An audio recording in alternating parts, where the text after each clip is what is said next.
नमस्कार all of you, सबका स्वागत है चैनल पर। आज हम लेसन 8 का अध्ययन करेंगे। चैप्टर का नाम है आजीविका के प्रमुख क्षेत्र।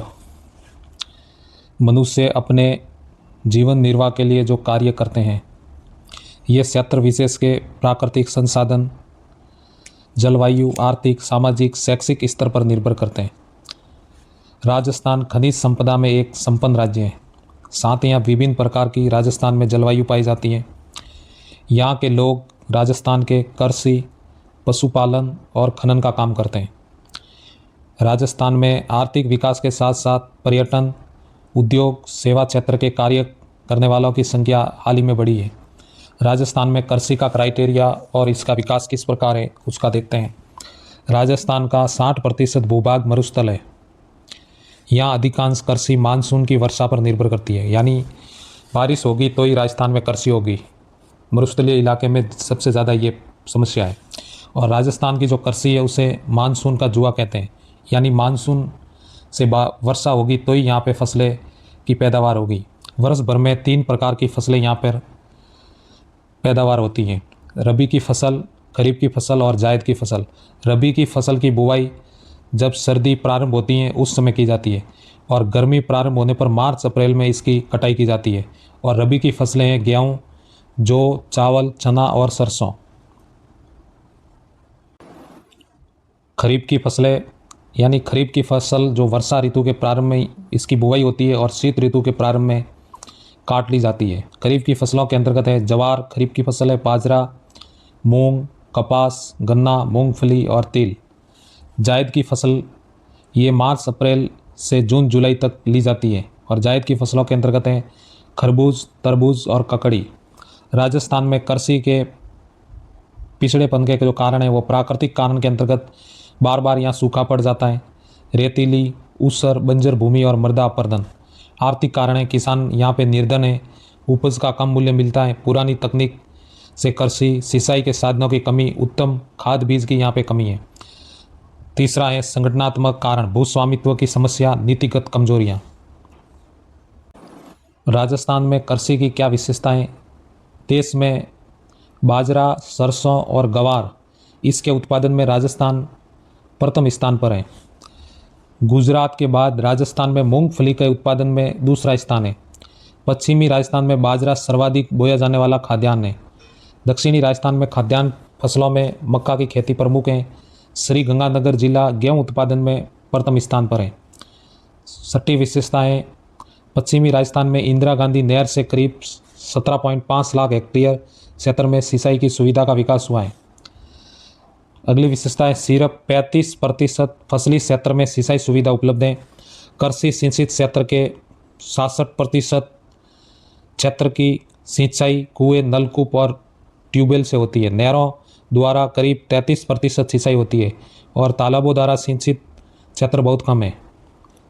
राजस्थान में पशुपालन। राज्य के मरुस्थलीय और पर्वतीय क्षेत्र में कम वर्षा एवं कठिन भौगोलिक परिस्थितियों के कारण पशुपालन ही जीविकोपार्जन का सहज साधन है। इन क्षेत्रों में कृषि के अवसर तो सीमित है ही, औद्योगिक रोजगार के अवसर भी पर्याप्त नहीं है। ऐसी स्थिति में ग्रामीण लोगों को पशुपालन से रोजगार के साथ साथ आवश्यकता की कई वस्तुएं में इन्हें प्राप्त होती हैं। पशुपालन की दृष्टि से राजस्थान का दूसरा स्थान है। तो वेरी इंपॉर्टेंट, राजस्थान में भारत का लगभग 11.27% पशुधन पाया जाता है। ये प्रश्न आ सकता है एग्जाम में। ये 2 प्रश्न है। पशुपालन की दृष्टि से राजस्थान का देश में कौन सा स्थान है, तो ये ध्यान रखना है, दूसरा स्थान। और राजस्थान में भारत का लगभग कितने प्रतिशत पशुधन पाया जाता है, तो 11.27। मरुस्थलीय और पर्वतीय क्षेत्र के अलावा संपूर्ण राजस्थान में अधिकतर किसान खेती के साथ पशुपालन भी करते हैं। राजस्थान में पालतू पशु। पशुपालन की दृष्टि से राजस्थान में गाय, बैल, भैंस, बकरियां, ऊँट, भेड़, घोड़े, गधे आदि पाले जाते हैं। राजस्थान के मरुस्थलीय प्रदेश में ऊँट, बकरियां, भेड़ पालन बहुतायत किया जाता है। राजस्थान में ये ध्यान रखें, वेरी वेरी इंपॉर्टेंट, राजस्थान की 20वीं पशु जनगणना 2019 में हुई। उसके अनुसार ऊँट व गधों की संख्या में चिंताजनक कमी हुई है। तो ध्यान रखना, ऊँट और गधों में तो कमी दर्ज की गई है और भेड़ और बकरियों की संख्या में भी कमी आई है। गाय व भैंसों की संख्या में मामूली वृद्धि हुई है। और राजस्थान में मुर्गी पालन का व्यवसाय भी तेजी से बढ़ रहा है, जिसे पोल्ट्री फार्मिंग भी कहते हैं। पशुपालन से लाभ। पशुपालन से ग्रामीण लोगों को रोजगार मिलता है। पहला लाभ, पशुओं पर आधारित उद्योगों का विकास होता है। इस व्यवसाय से पौष्टिक आहार, घी, मक्खन, छाछ, दही आदि प्राप्त होते हैं। डेयरी, ऊन, परिवहन, चमड़ा, चारा आदि उद्योगों के विकास को प्रोत्साहन मिलता है। इसके अलावा बड़े पैमाने पर पशु उत्पादों को विदेशों में भी निर्यात किया जाता है। पशुपालन में भी समस्याएं हैं। पशुपालक निर्धनता के कारण पशुओं को पौष्टिक आहार एवं सही इलाज नहीं दे पाते हैं। पशुपालकों के पास कमजोर एवं घटिया नस्ल के पशु हैं। सारा गांव के लिए पर्याप्त भूमि की कमी है। परंपरागत तरीके से पशुपालन करते हैं। पशुपालन में व्यावसायिक दृष्टिकोण की कमी है। बार बार के सूखे, अकाल से पशुओं के लिए जल एवं सारे की समस्या उत्पन्न होती है। राजस्थान में खनन। राजस्थान में विभिन्न प्रकार के खनिज पाए जाते हैं, इसलिए राजस्थान को खनिजों का अजायब घर भी कहा जाता है। राजस्थान में लगभग 67 प्रकार के खनिजों का खनन होता है। राजस्थान में सर्वाधिक उपलब्ध जो खनिज है उसका नाम है रॉक फॉस्फेट। इसके अलावा सीसा, जस्ता, जिप्सम, चांदी, संगमरमर आदि के उत्पादन में राजस्थान का एकाधिकार है। खनिजों का अजायब घर कहते हैं। लगभग 67 प्रकार के खनिज राजस्थान में पाए जाते हैं। सर्वाधिक उपलब्ध है रॉक फॉस्फेट और एकाधिकार है सीसा, जस्ता, जिप्सम, चांदी और संगमरमर। चूना पत्थर और टंगस्टन, अभ्रक, तांबा, इमारती पत्थर ये भी महत्वपूर्ण खनिज हैं। राजस्थान में खनिजों की उपलब्धता देखते हुए खनिज आधारित नए उद्योगों की स्थापना काफ़ी अवसर हैं। यही कारण है कि राज्य सरकार प्रदेश में खनिज आधारित उद्योगों की स्थापना को प्रोत्साहित करने पर ध्यान दे रही है। राजस्थान में अवैध बजरी खनन की समस्या निरंतर बढ़ रही है। अवैध खनन से अरावली पर्वतमाला की कई पहाड़ियाँ पूरी तरह गायब हो चुकी है, जिसके गंभीर पर्यावरणीय दुष्परिणाम हो रहे हैं। तो ये चैप्टर 8 कंप्लीट हुआ। इसके जो कुछ महत्वपूर्ण प्रश्न है वो हम देखते हैं। शब्दावली। आजीविका। आजीविका का अर्थ होता है रोजगार और जीवन निर्वाह हेतु किया जाने वाला कार्य। अतिवृष्टि, अत्यधिक वर्षा। निर्यात, देश से वस्तुओं को अन्य देशों में भेजना। रबी की फसल की प्रमुख फसल कौन सी है? तो रबी की फसल है गेहूं। मरुस्थलीय राजस्थान में सर्वाधिक बोया जाने वाला खाद्यान्न है बाजरा।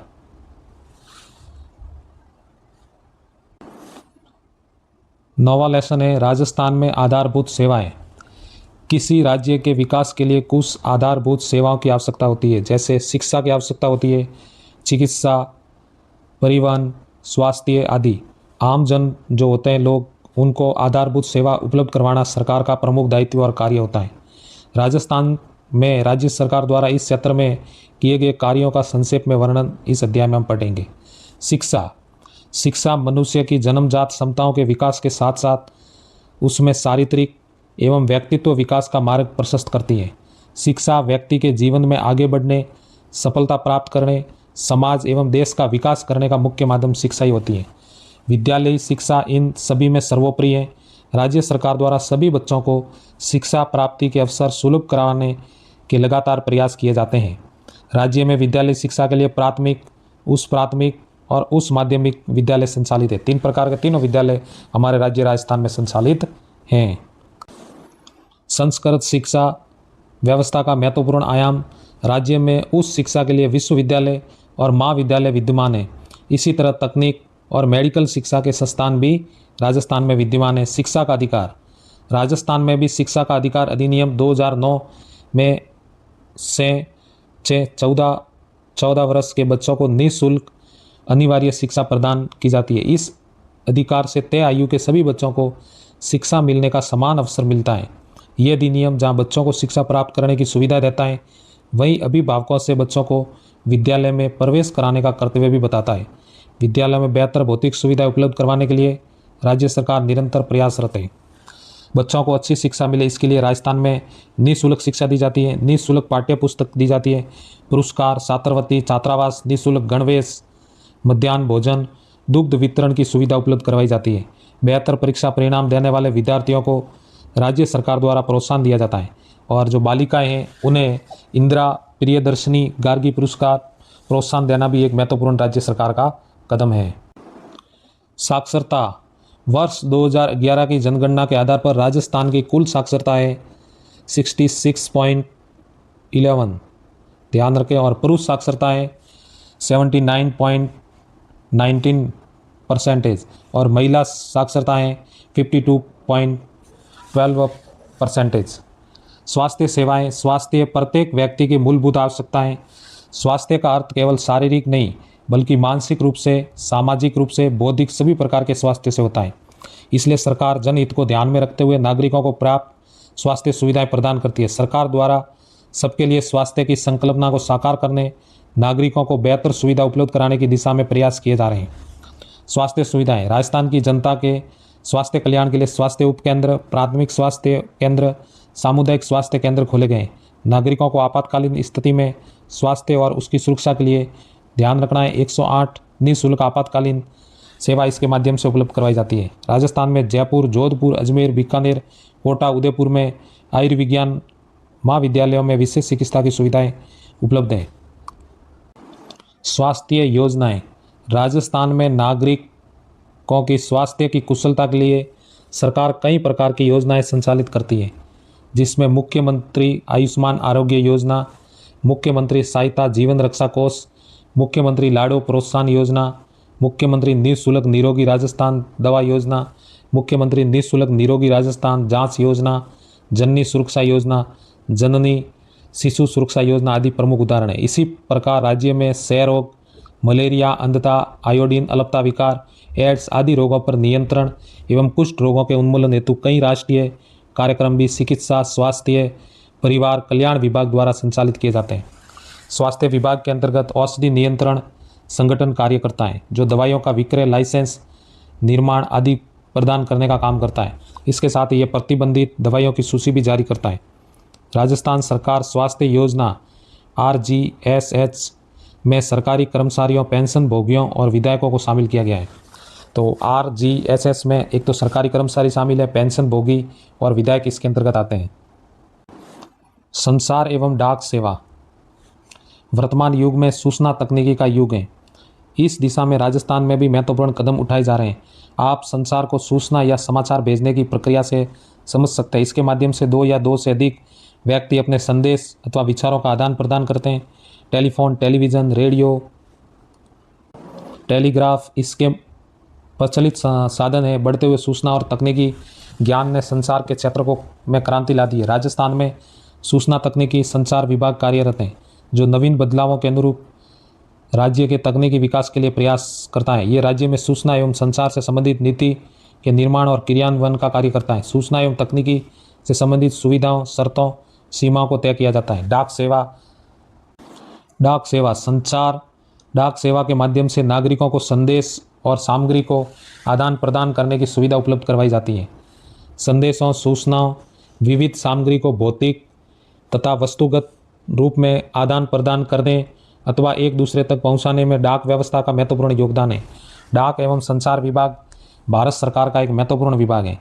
राजस्थान में भी डाक इससे संबंधित सुविधाएं पर्याप्त रूप से उपलब्ध है। डाक विभाग के माध्यम से हम सूचना प्रेषित के लिए पोस्ट कार्ड, अंतर्देशीय पत्र, लिफाफे 3 प्रकार के पारंपरिक साधन हैं। सामान्य डाक सेवा, रजिस्टर्ड पत्र, स्पीड पोस्ट के माध्यम से डाक को पहुंचाया जाता है। डाक विभाग के माध्यम से न केवल डाक भेजी जाती है बल्कि बचत खाते, मनी ऑर्डर की सुविधा भी उपलब्ध कराई जाती है। इसका एक उदाहरण है सुकन्या समृद्धि योजना, जिसके अंतर्गत बेटी की पढ़ाई, शादी के लिए डाक विभाग के पास सुकन्या समृद्धि योजना का खाता खुलवाया जाता है। खाते से निश्चित समय के बाद राशि निकालने की सुविधा प्रदान की जाती है। बैंकिंग सेवाएं। बैंक एक ऐसी संस्था है जो मुद्रा का व्यवसाय करती है। बैंक मुद्रा के लेन देन द्वारा ब्याज अर्जित करती है। व्यक्ति एवं संस्थाओं द्वारा अपनी बचत बैंकों में जमा करवाई जाती है। बैंक द्वारा जमा राशि पर ब्याज दिया जाता है। बैंक ज़रूरतमंद लोगों को ऋण भी देती है। ऋण की राशि पर ब्याज वसूल करती है। बैंक में जमा राशि ATM, चेक, ड्राफ्ट द्वारा निकाली जा सकती है। बैंक द्वारा अपने ग्राहकों को लॉकर सुविधा भी प्रदान की जाती है। सभी बैंकिंग संस्थाएं रिजर्व बैंक ऑफ इंडिया के नियमों के अधीन कार्य करती है। तो यह महत्वपूर्ण प्रश्न है कि जो इंडिया की सभी बैंकें हैं वो किसके नियमों के अधीन कार्य करती है, तो वो रिजर्व बैंक ऑफ इंडिया के अधीन, उसके नियम है उसके अधीन काम करती है। परिवहन सेवा। राज्य के औद्योगिक विकास, व्यापार वृद्धि हेतु सुदृढ़ परिवहन व्यवस्था आवश्यक है। राजस्थान में सड़क, रेल, वायु तीनों प्रकार के परिवहन के साधन उपलब्ध हैं। राज्य में कोई बंदरगाह नहीं है। सड़क परिवहन। राजस्थान के परिवहन के साधनों में सड़क परिवहन का महत्वपूर्ण स्थान है। राजस्थान राज्य पथ परिवहन जो निगम है उसकी स्थापना ध्यान रखना है 1 अक्टूबर 1967 में स्थापित हुआ था। इसका उद्देश्य जनता को रियायती दर पर पर्याप्त संख्या में समयनिष्ठ और कुशल बस सेवाएं प्रदान करना है। रेल परिवहन माल परिवहन एवं यात्री परिवहन दोनों की दृष्टि से महत्वपूर्ण साधन है। राजस्थान में रेलवे के 2 जोन उत्तर पश्चिम रेलवे और पश्चिम मध्य रेलवे, 5 मंडल हैं जयपुर, जोधपुर, अजमेर, बीकानेर, कोटा। जयपुर, जोधपुर, अजमेर, बीकानेर, कोटा। और भारत का सबसे बड़ा रेलवे मॉडल कक्ष उदयपुर के पश्चिमी रेलवे क्षेत्रीय प्रशिक्षण केंद्र में स्थित है। जयपुर शहर में शहरी परिवहन की गतिशीलता को बेहतर बनाने के लिए जयपुर मेट्रो का संचालन किया जा रहा है और इसकी शुरुआत हुई थी 3 जून 2015 को। राज्य की ये प्रथम मेट्रो रेल सेवा है। वायु परिवहन राज्य में जयपुर, जोधपुर, उदयपुर, कोटा, किशनगढ़। जयपुर, जोधपुर, उदयपुर, कोटा और किशनगढ़ अजमेर के अंतर्गत आता है। वायु सेवा से जुड़े हुए हैं। जयपुर का सागानेर हवाई अड्डा राज्य का एकमात्र अंतर्राष्ट्रीय हवाई अड्डा है। राज्य में बीकानेर, जैसलमेर, सूरतगढ़, बाड़मेर, फलोदी, रातानाडा हवाई अड्डा भारतीय वायु सेवा के अधीन है। ये भी आप ध्यान रखें, राजस्थान में पहली जो रेलगाड़ी है जयपुर रियासत में आगरा फोर्ट से बांदी कुई के बीच अप्रैल 1874 में चली थी। अब पढ़ते हैं शब्दावली। बौद्धिक, ये बुद्धि से संबंधित होता है। व्यापक का अर्थ होता है बड़ा। पारंपरिक यानी आपसी। जीविकोपार्जन, जीने के लिए कार्य करना। महत्वपूर्ण प्रश्न है पहला, 2011 की जनगणना के अनुसार राजस्थान की कुल साक्षरता प्रतिशत थी तो 66.11। ऑप्शन स। 108 निःशुल्क आपातकालीन सेवाएं संबंधित है तो ये संबंधित है स्वास्थ्य सेवा से। ऑप्शन ब। लेसन 9 कंप्लीट हुआ। अब हम 10वां लेसन पढ़ेंगे, लोक संस्कृति एवं कला। काव्या दिल्ली में हुई गणतंत्र दिवस परेड में भाग लेकर विद्यालय आई थी। प्रार्थना सभा में काव्या का स्वागत करते हुए उसे अपने अनुभव साझा करने हेतु आमंत्रित किया गया। काव्या ने बताया उसे वहां पर अन्य राज्यों के बच्चों के साथ रहने का अवसर मिला। उसने उनकी कला, संस्कृति, भाषा, खान पान, वेशभूषा आदि के बारे में अनेक नई बातें जानी। साथ ही उसने अपनी राजस्थानी संस्कृति, कला, भाषा, खान पान, वेशभूषा आदि के संबंध में परेड के साथियों को जानकारी दी। प्रार्थना सभा के बाद कक्षा में पहुंचकर अध्यापका जो थी उन्होंने कहा, आज हम राजस्थान की संस्कृति और कला के बारे में विस्तार से जानने का प्रयास करेंगे। राजस्थान में अनेक धर्म संप्रदाय के लोग निवास करते हैं। राजस्थान में देखिए हिंदू भी निवास करते हैं, मुस्लिम, जैन, बौद्ध, सिख, ईसाई। दक्षिणी राजस्थान में एक बड़ी संख्या आदिवासियों की है जिसमें भील, मीणा, सहरिया, गरासिया, डामोर आदि। राज्य में भाषा, वेशभूषा, रहन सहन, खान पान आदि में विविधता पाई जाती है। और राजस्थान की जो मातृभाषा है उसका नाम है राजस्थानी। राजस्थान के विविध अंचलों में अनेक प्रकार की भाषाएं बोली जाती है जिन्हें मुख्य रूप से राजस्थानी भाषा को 2 रूपों में जाना जाता है, पूर्वी राजस्थानी भाषा और पश्चिमी राजस्थानी भाषा। पूर्वी राजस्थानी भाषा की 4 प्रतिनिधि बोलियां हैं। ढूंढानी, जयपुरी, ढूंढानी को जयपुरी भी कहते हैं, हाड़ौती, मेवाती, अहिरवाटी। तो पूर्वी राजस्थान की है ढूंढानी, हाड़ौती, मेवाती और अहिरवाटी। पश्चिमी राजस्थान की भाषा की जो प्रतिनिधि 4 बोलियां हैं, मारवाड़ी, मेवाड़ी, वांगड़ी और शेखावटी। मारवाड़ी, मेवाड़ी, वांगड़ी और शेखावटी।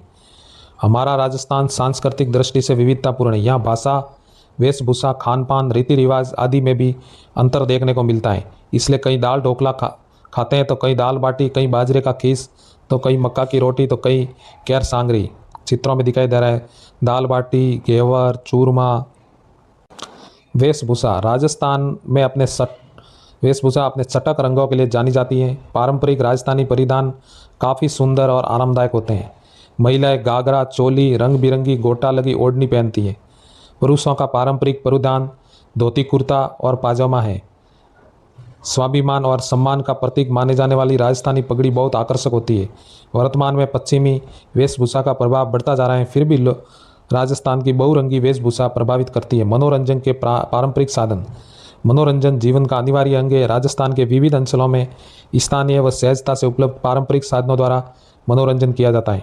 राजस्थान के ग्रामीण निवासी स्थानीय व सहजता से उपलब्ध हैं साधनों द्वारा मनोरंजन करते हैं। ग्रामीण क्षेत्रों में बच्चे गिल्ली डंडा, सितोलिया, लुक्का छिपी, घोड़ा दड़ी, मार दड़ी, लट्टू चक्कर, कंचे का खेल आदि खेलते हैं। चौपड़ चौचर कपड़ों पर बनी बिसात पर खेले जाते हैं। चर भर नर नारी आदि जमीन बनाकर खेलते हैं। जन समुदाय के मनोरंजन के लिए सपेरे, कालबेलिया, मदारी, जादूगर, पतंगबाजी, कठपुतली आदि खेल लोक नाट्य शैली में यहाँ पर ख्याल, हेला, गवरी, तमाचा, तूरा, कलंगी, रासधारी, रामलीला, दंगल, स्वांग, नौटंकी, भवई आदि इन पारंपरिक खेलों के साथ साथ आधुनिक खेल और मनोरंजन के साधन भी यहाँ की जीवन शैली में देखने को हमें मिलते हैं। सांस्कृतिक विविधता। राजस्थान में सभी पर्व त्यौहार हर्ष उल्लास के साथ मनाए जाते हैं, जैसे होली, दीपावली, रक्षाबंधन, ईद, महावीर जयंती, गुरु नानक जयंती, क्रिसमस आदि। साथ ही गणगौर, तीज, शीतलाष्टमी, अक्षय तृतीया आदि एवं मेले और गवरी, गेर, रमत, नृत्य एवं लोकगीत हमारी परंपराओं को दर्शाते हैं। गणगौर रंगीले राजस्थान का रंग बिरंगा त्यौहार है। गणगौर चैत्र शुक्ल तृतीया से प्रारंभ होता है और गण और गौर शब्द हैं वो शिव और पार्वती के सूचक हैं। गणगौर पर मुख्य रूप से शिव और पार्वती की पूजा की जाती है। गणगौर के अवसर पर राजस्थान में कहीं 3 दिन तो कहीं 4 दिन उत्सव मनाया जाता है। तीज श्रावण महीने में मनाया जाता है। ये तीज शुष्क राजस्थान में जब काली घटाएं सा जाती है तो ये किसी उत्सव से कम नहीं होता। श्रावण महीने में शुक्ल पक्ष की तृतीया को नव विवाहिताएं हैं वो पेड़ों पर झूले डालकर झूलती है और भादों की कृष्ण पक्ष की तीज को कजली तीज और सातुड़ी तीज भी कहते हैं। Very importance. इस अवसर पर महिलाओं द्वारा मेहंदी लगाई जाती है। माता पार्वती की पूजा की जाती है। उनसे महिलाएं अपने सुहाग की दीर्घायु होने की कामना करती हैं। शीतलाष्टमी होली के 8वें दिन चैत्र कृष्ण पक्ष की अष्टमी को शीतला देवी के पूजन के लिए शीतला अष्टमी का त्यौहार मनाया जाता है। बासोड़ा भोजन का भोग लगाया जाता है। जयपुर के पास साक्सू की सील डूंगरी और उदयपुर के वल्लभ नगर कस्बों में शीतला माता मंदिर में मेले आयोजित होते हैं। अक्षय तृतीया इसे आका तीज भी कहा जाता है। इस दिन बिना मुहूर्त निकलवाए सभी मांगलिक कार्य किए जाते हैं। इस दिन गेहूँ, बाजरे, तिल, जौ आदि की पूजा की जाती है। इस दिन गेहूँ और बाजरे का खीस भी बनाया जाता है। राजस्थान के जो प्रमुख मेले हैं, पुष्कर मेला ये अजमेर में लगता है कार्तिक पूर्णिमा को, और यहाँ पर ब्रह्मा जी का प्रसिद्ध मंदिर स्थित है और झील यहाँ का प्रमुख आकर्षण का केंद्र है। कैला देवी का मेला सवाई माधोपुर में कैला माता मंदिर में चैत्र शुक्ल अष्टमी को विशाल मेला भर लगता है। इसे लक्की मेला भी कहते हैं और ये चैत्र कृष्ण द्वादशी से चैत्र शुक्ल द्वादशी तक चलता है। महावीर जी का मेला ये सवाई माधोपुर जिले में महावीर जी मंदिर में लगता है। चैत्र शुक्ल एकादशी से वैशाख कृष्ण द्वितीया तक मेला लगता है। ये 24वें जैन तीर्थंकर महावीर स्वामी की लाल रंग की भव्य प्रतिमा यहाँ पर स्थित है। कोटा का दशहरा मेला। कोटा के महाराव जो दुर्जन साल सिंह के शासनकाल में 1729 से 1756 ईस्वी में दशहरा पर्व पर विभिन्न राजसी सवारियों, दरी खाना, पूजा अर्चना के प्रमाण यहाँ पर मिले हैं। महाराव उमेद सिंह द्वितीय के शासनकाल में 1889 ईस्वी से 1940 में दशहरा पर्व को अत्यधिक आकर्षक बनाने का सिलसिला शुरू हुआ। वर्तमान में ये मेला अपने वैभव और विशालता को लेकर प्रसिद्ध है। हरियाली अमावस्या का मेला उदयपुर में ये लगता है। इसकी शुरुआत महाराणा फतेह सिंह ने 1899 में की थी। हरियाली अमावस्या को ये प्रतिवर्ष आयोजित होता है। हिंदू सभ्यता में लोग इसे सावन की शुरुआत के तौर पर मनाते हैं। श्रावण माह के कृष्ण पक्ष में लगने वाला ये मेला सावन और उससे मिलने वाली खुशी का संचार करता है। ख्वाजा मोइनुद्दीन चिश्ती का उर्स। ख्वाजा मोइनुद्दीन चिश्ती ईरान से भारत आए थे। इन्हें गरीब नवाज के नाम से भी जाना जाता है। अजमेर में इनकी दरगाह पूरे देश के लोगों के आस्था का केंद्र है। इस्लामिक कैलेंडर के रजब माह की 1 से 6 तारीख तक अजमेर में ख्वाजा साहब का उर्स मनाया जाता है। बेणेश्वर मेला ये आदिवासी समाज का सबसे बड़ा मेला है। ये माघ पूर्णिमा के अवसर पर डूंगरपुर जिले के माई जाखम और सोम नदियों के संगम स्थल पर लगता है और यहाँ पर लोग दिवंगत जो उनकी जो अस्थियाँ होती हैं प्रवाहित करते हैं। करणी माता का मेला बीकानेर जिले में लगता है। देशनोक में बीकानेर शासकों की ये अधिष्ठात्री देवी हैं। काले और सफ़ेद सुए अत्यधिक संख्या में यहाँ पर विचरण करते हैं। खाटू श्याम जी का मेला सीकर जिले में लगता है। फागुन के शुक्ल पक्ष की 10वीं से द्वादशी तक यह मेला आयोजित होता है। बाबा रामदेव जी का मेला जैसलमेर जिले में पोखरण कस्बे के पास रूणीसा नामक स्थान पर भाद्रपद माह के शुक्ल पक्ष की द्वितीया से एकादशी तक यह मेला आयोजित होता है। बाबा रामदेव राजस्थान के जाने माने लोक देवता हैं जिनमें सभी वर्गों और धर्मों के लोगों की आस्था है। गलियाकोट का उर्स ये डूंगरपुर जिले की सागवाड़ा तहसील के गलियाकोट कस्बे में फ़खरुद्दीन जो मौला की मज़ार है जिसे मज़ार फ़करी के नाम से भी जाना जाता है। ये दाऊदी बोहरा समाज की आस्था का बहुत बड़ा केंद्र है। यहाँ के उसे सभी वर्गों के लोग बड़ी संख्या में उत्साह से भाग लेते हैं। अन्य मेले हैं जैसे सिक्कर में जीण माता का मेला लगता है, अलवर में भरतरी मेला, टोंक का डीगी कल्याण जी का मेला, परबतसर में तेजा जी का मेला लगता है, हनुमानगढ़ में गोगा जी का मेला भी लगता है। राजस्थान के प्रमुख लोक देवता एवं संत समाज सुधार कार्य, मानव सेवा, वन संरक्षक, पशुधन की रक्षा, गुरु भक्ति, वचन पालन जैसे मूल्यों के लिए जीवन देने वाले अनेक महापुरुष राजस्थान में लोक देवता और संत के रूप में पूजनीय हैं। सामाजिक एवं धार्मिक कारणों से राजस्थान में लोक देवताओं का उदय हुआ। ये लोक देवता सांप्रदायिक सद्भाव के प्रणेता हैं। पहले हैं गोगा जी। राजस्थान में 5 पीरों में प्रमुख, जैसे 5 पीर रामदेव जी, पाबू जी, मया जी, हड़बू जी, गोगा जी। गोगा जी स्वान शासक और गोरखनाथ जी से प्रभावित थे।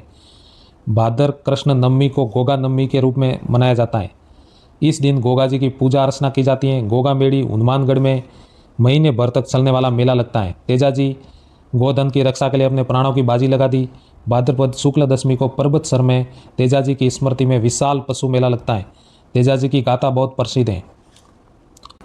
पाबू जी ऊँटों के देवता के रूप में इन्हें पूजा जाता है। पाबू मंड इनका मुख्य स्थान है। फड़ चित्रण में पाबू जी के जीवन चरित्र को दिखाया जाता है। रामदेव जी लोक देवताओं में सबसे प्रमुख अवतारी पुरुष माने जाते हैं। वे सांप्रदायिक सौहार्द के प्रेरक हैं। मुस्लिम समाज भी उन्हें रामसा पीर के रूप में जानते हैं।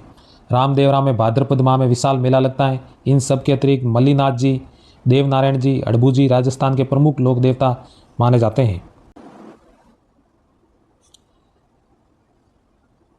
मीराबाई का जन्म मेड़तिया राठौड़ वंश में कुड़की ग्राम में हुआ और ये सिसोदिया वंश के जो राजकुमार थे भोजराज, उनके साथ इनका विवाह हो गया था और ये कृष्ण भक्त थी।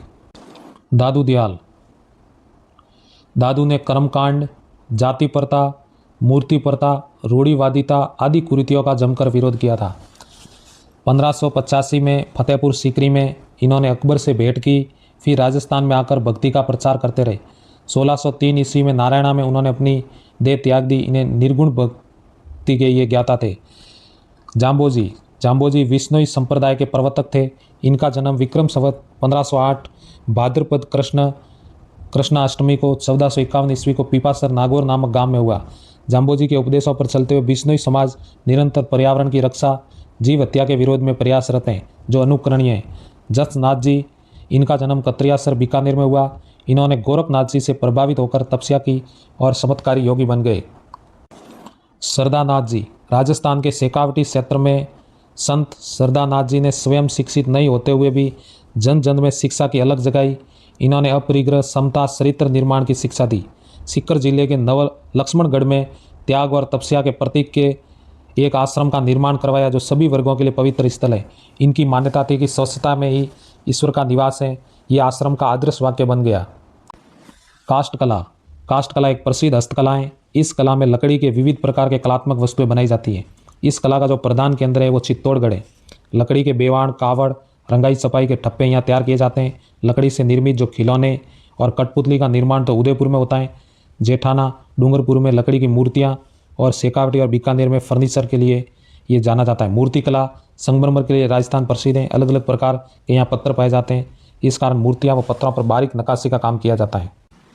टेराकोटा, मिट्टी से मूर्तियाँ और विभिन्न सजावटी उपयोगी वस्तुएं तैयार कर उसके पकाना टेराकोटा के नाम से जाना जाता है। यहाँ इसके लिए जो प्रसिद्ध स्थान है नाथद्वारा के समीप मोलेला गांव, अलवर और बाड़मेर में भी ये काम किया जाता है। ब्लू पॉटरी, चीनी मिट्टी के सफ़ेद बर्तनों पर किए गए नीले रंग के अंकन को ब्लू पॉटरी कहते हैं। लाख का काम, चपड़ी को पिघलाकर उसमें चाक और मिट्टी, बिरोजा आदि मिलाकर गूंथ लिया जाता है और लाख का काम जयपुर, जोधपुर आदि में किया जाता है। इससे आभूषणों भी बनाए जाते हैं और ये प्रसिद्ध भी है। आभूषण जड़ाऊ ज्ञानों के लिए जयपुर, जोधपुर, बीकानेर, उदयपुर विख्यात है। मूल्यवान पत्थरों को तराशने का काम जयपुर में होता है। कांच पर बारीक सोने की नक्काशी का काम थेवा कला कहलाती है, जिसके लिए प्रतापगढ़ प्रसिद्ध है। प्रतापगढ़ की जनजातियों में पीतल और चांदी के आभूषण विख्यात हैं। कपड़े पर सफाई, राजस्थान में विभिन्न प्रकार की सफाई का काम होता है। बगरू, सांगानेर, आकोला, बाड़मेर, काला डेरा, पाली, बच्ची इस काम के लिए प्रसिद्ध है। गोबर, तिल्ली का तेल, बकरी की मैंगनी, सोडे का मिश्रण आदि का घोल बनाया जाता है। और कपड़े को पूरी रात भिगोने के बाद सुखाया जाता है। सूखने के बाद उसे फिर से हरड़ के घोल में डुबाया जाता है। लकड़ी के सांपों से उन पर सफाई की जाती है। सफाई के लिए पहले सीमित प्राकृतिक रंगों का उपयोग होता है, अब सिंथेटिक रंग का भी उपयोग किया जाने लगा है। कसिंदाकारी एवं गोटाकारी। राजस्थान के अनेक स्थानों पर कपड़ों पर कसिंदाकारी भी की जाती है। कसिंदा में मुख्य पशुओं के चित्र उकेरे जाते हैं। कई जगहों पर कपड़ों को तरह तरह से काट कर कपड़ों को पर सिल दिया जाता है, जिसे पेश वर्क कहा जाता है। गोटे, किनारी आदि तारी का काम भी राजस्थान की विशेषता है। तो ये लेसन 10 कंप्लीट हुआ। इसकी शब्दावली है अंसल। अंसल का जो अर्थ है वो होता है क्षेत्र। लोक देवता, क्षेत्र विशेष में पूजे जाने वाले देवता। नक्काशी पत्थर, धातु, लकड़ी आदि पर खोद कर किया जाने वाला कलात्मक कार्य है। छुओं के कारण किस मंदिर को जाना जाता है? तो वो है करणी माता का मंदिर। और ऊँटों के देवता के रूप में बाबूजी को जाना जाता है। तो अभी 10 लेसन कंप्लीट हो गए हैं। अगले पार्ट में 3 लेसन रहे, 11, 12 और 13, 11, 12 और 13 वो लेसन अगली क्लास में अपलोड कर दिए जाएंगे। इस प्रकार ये 41 जिलों के अनुसार कल ये बुक समाप्त हो जाएगी। फिर हम 7th क्लास की बुक स्टार्ट करेंगे। और ये सभी एग्ज़ाम के लिए जो RPSC RSSB बोर्ड के द्वारा एग्ज़ाम जितने भी लिए जा रहे हैं उनके लिए बहुत ही उपयोगी हैं और स्कूल में पढ़ने वाले विद्यार्थियों के लिए भी उपयोगी है। तो इन क्लास को आप शेयर ज़रूर करें, लाइक करें, कमेंट करें और घंटी को प्रेस कर देवें ताकि आपको समय पर नोटिफिकेशन है वो मिलता रहे। तो मिलते हैं कल नेक्स्ट चैप्टर के साथ। धन्यवाद।